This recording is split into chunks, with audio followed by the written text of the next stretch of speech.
You had mentioned this earlier, Dustin. Number 2, PlayStation 5 sales.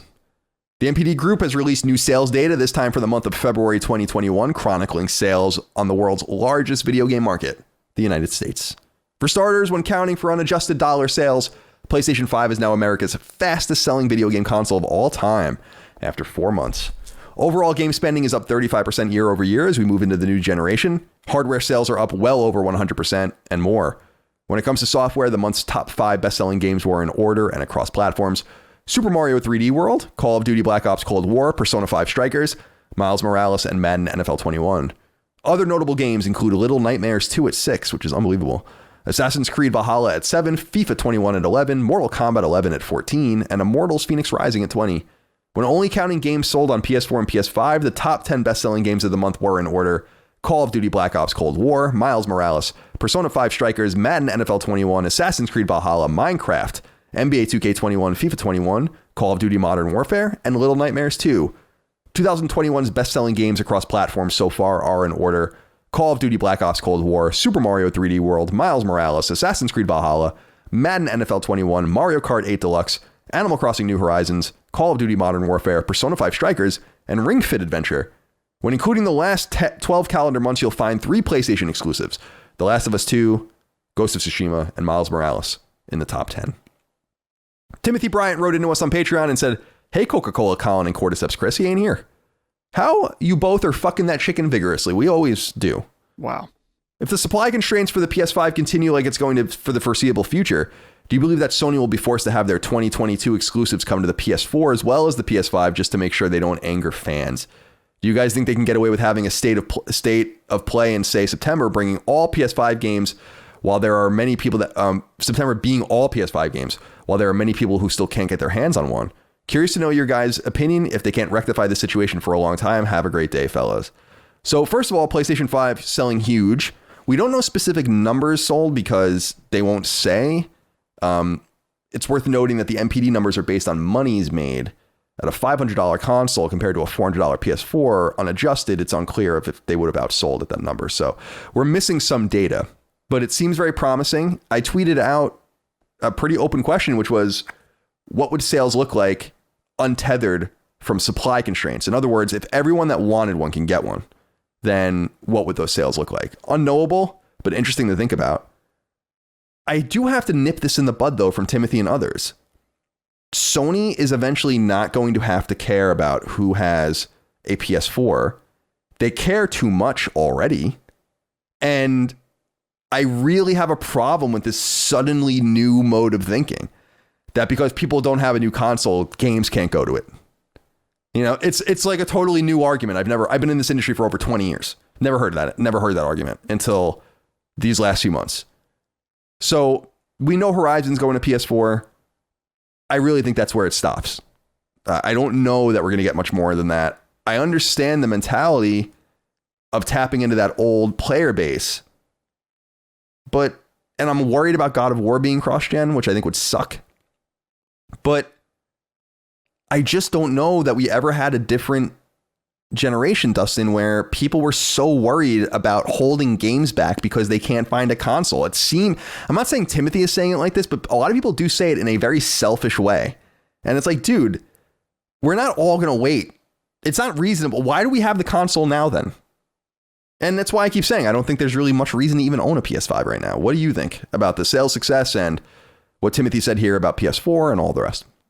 Yeah, the argument about, because we got into this when we were talking about how Resident Evil said, oh, Resident Evil 8 is coming to current gen. I'm like, no, it's coming to last gen because PS5 is here now. PS5 is now current gen. And so people argued with me about this. And somebody, again, I'm sorry, I can't remember who said this. This was months ago, but they were like, the only console I have is a Commodore 64. Therefore, it's current gen.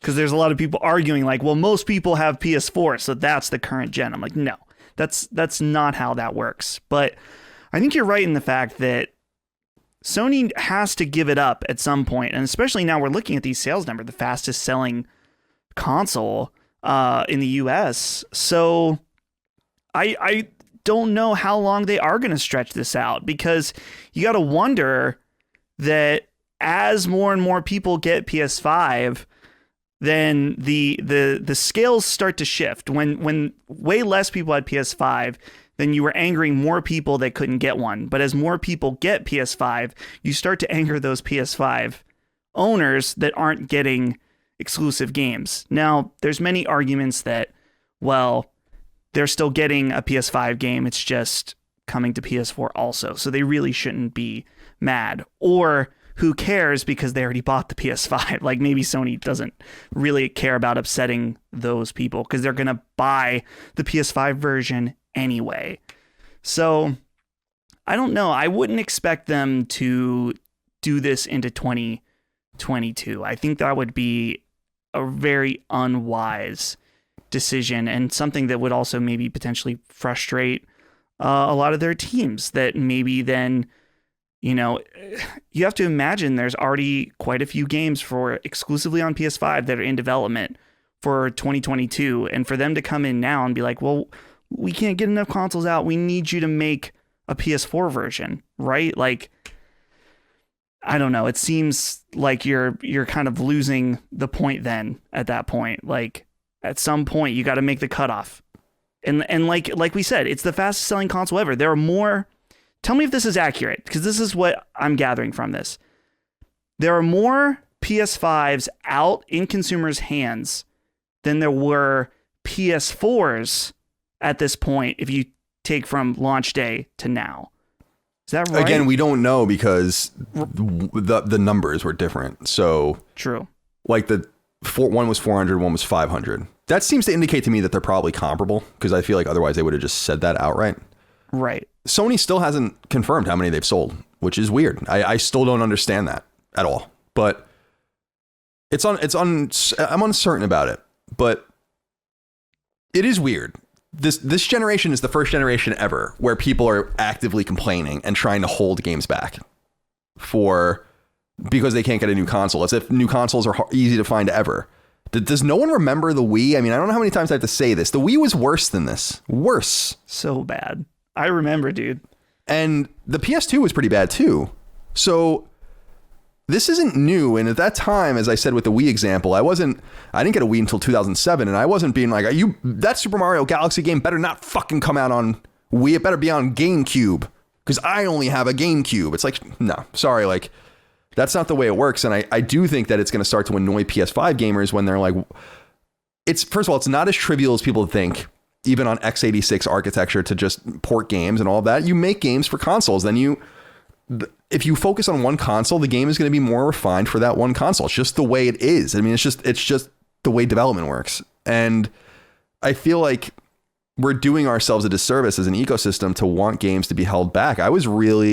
The Resident Evil news was a bummer, but I was really bummed out by the Horizon news. I was really bummed out by that. I was like, that sucks. You know, why would you do this? Because then it started opening the door to this happening for others. And I think Horizon is a specific example because, as I've reported in the past, Horizon began as a PS4 game. So Horizon 2 began development as a PS4 game. So I think it was more logical for them to port it forwards, which is, I think, what they did. God of War remains to be seen what it natively is on. So I just implore people to kind of buck that mentality, because I think it does the new generation a great disservice, and it's just not the way that the video game industry has ever functioned. The scarcity of the PS5 is not unprecedented, and you're just going to have to wait a little while. And I keep saying that the good news for those who can't find the console, as frustrated as you are, and I get it, you're not missing anything. And you're going to be missing even less if they keep releasing games on PS4. Then you're going to have to wonder why you're even going to buy a PS5. We want PS5 for PS5 games. And I'm sick of playing PS4 games on it already. So I can only imagine how I'll feel next year if I'm going to still be playing these games. Colin, do you think that some of this, the way this conversation is going, is based on, to me, Twitter and the online way that we communicate is already so different from even at the launch of the PS4. I wonder if some of this decision making would be based off of the fact that they're seeing the loud but maybe not representative of the whole people complaining online? Yeah, I think there's something to be said about that. I also think that maybe they're sensitive to the economic realities of the last year. I think they want to be friendly with their new expensive console and not force people out in that regard. I think there's a lot of different things that they're trying to balance, and I get it from an optical standpoint and a marketing standpoint, but there's nothing to lose, I don't think, by making your console more and more enticing, even if people can't find it, because when they do find it, they'll just have a greater catalog of games to play on it. And I think an interesting thing to note here, which we were surprised about based on early information out of Japan last year, is that PS5 is being sold at a loss. We didn't really know that. And that was actually only said in passing, I think from Jim Ryan in one source a couple of weeks ago. And so there's an extra urgency for them to sell games on PS5 so they can make their money back on the console. They might only need to sell a few, but there's that too, because we thought that they were going to make it safely at maybe a $50 or $25 profit, and that has not been the case, especially because of the challenges with COVID. So we'll keep tracking it, but congratulations to Sony on fantastic PS5 numbers. And again, I would just wonder what those numbers would look like untethered from the very real economic force of supply constraint. But hopefully it alleviates itself soon, although I don't think it's going to this year. I think you're going to have a hard time finding a PS5. I think if you're persistent, you'll find one this year, but I don't think you're going to walk into a store and see one. I think you're just going to have to hit it right, you know? Oh.